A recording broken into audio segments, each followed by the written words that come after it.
Welcome to week 2 of Cultures in Conflict. This week we're going to take a look at the dimensions of culture and how they play into conflict management. In Chapter 2, we start off with a review of two terms, conflict fluency and cultural fluency. We are reminded that conflict fluency means recognizing conflict as a difference that offers us choices and growth. Cultural fluency is to recognize it as a series of underground rivers that profoundly shape not only who we are, but how we cooperate and engage in conflict. We are also reminded, for the purpose of this course, that conflict is defined as a difference within a person or between two or more people that touches them in a significant way. Naturally, all people have differences, but it's those differences that we see as a challenge to our core beliefs that become conflicts. Conflicts normally occur over three dimensions: power, status, and/or hierarchy in relationships. The sensitivity or impact to or of a conflict depends upon the person's perceptions, which are based on his or her way of seeing the world. Next, the question is asked, what is culture? For the purposes of this course, culture is very simply the shared, often unspoken understandings in a group. Culture often shapes our expectations of what is important, influences our attitudes and values, and animates our behaviors. Of great importance to know is that cultural messages shape our understandings of relationships and of how we deal with conflicts and harmony that all people experience when they come together. Obviously, based on culture, all people will see an issue through a differently colored lens.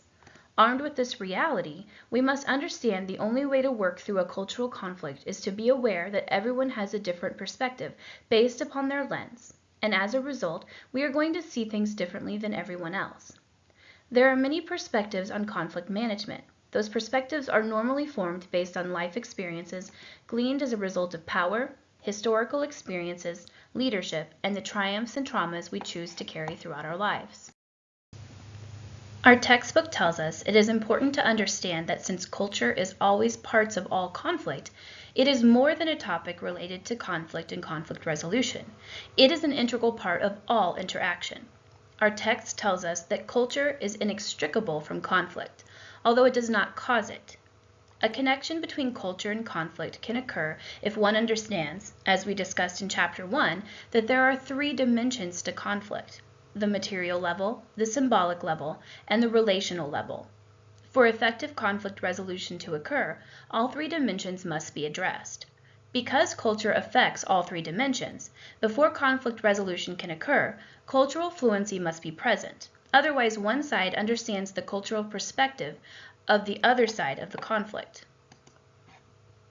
The resolution of conflict across cultures is most obvious in the material dimension, because this dimension represents the firmest and most concrete aspects of conflict, as it can make changes to the rules, policies, structures, systems, and/or agreements. Otherwise, it is this dimension where conflict normally starts. Until changes occur at this level, there is no conflict resolution. That being said, culture is the most alive in the symbolic and relational dimensions, as these are the dimensions where perceptions and meanings are formed. At the symbolic dimension, an emphasis on identity and one's view on the world can take shape. Because conflict represents a challenge, it can touch a person deeply, as it challenges the core beliefs of that person. The relational dimension is known as the dimension where the most sustained conflict resolution process is normally made.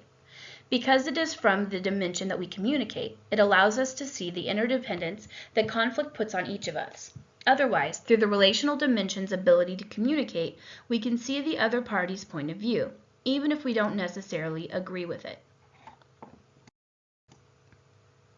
In addition, the symbolic and relational dimensions work together to show us the need for relationship building in order to work towards conflict resolution. It is through the relationship building processes that occur in the symbolic and relational dimensions where the changes start to manifest in the material dimension, where it all started in the first place, and thus affecting a positive conflict resolution. Even if changes are made at the material dimension, that change is likely to be short-lived if solid relationship building does not occur in the symbolic and relational dimensions first. This concludes your Week 2 lecture. Remember to read this week's case study carefully before attempting your discussion and assignment this week, and don't hesitate to reach out to your instructor or student advisor if you need help.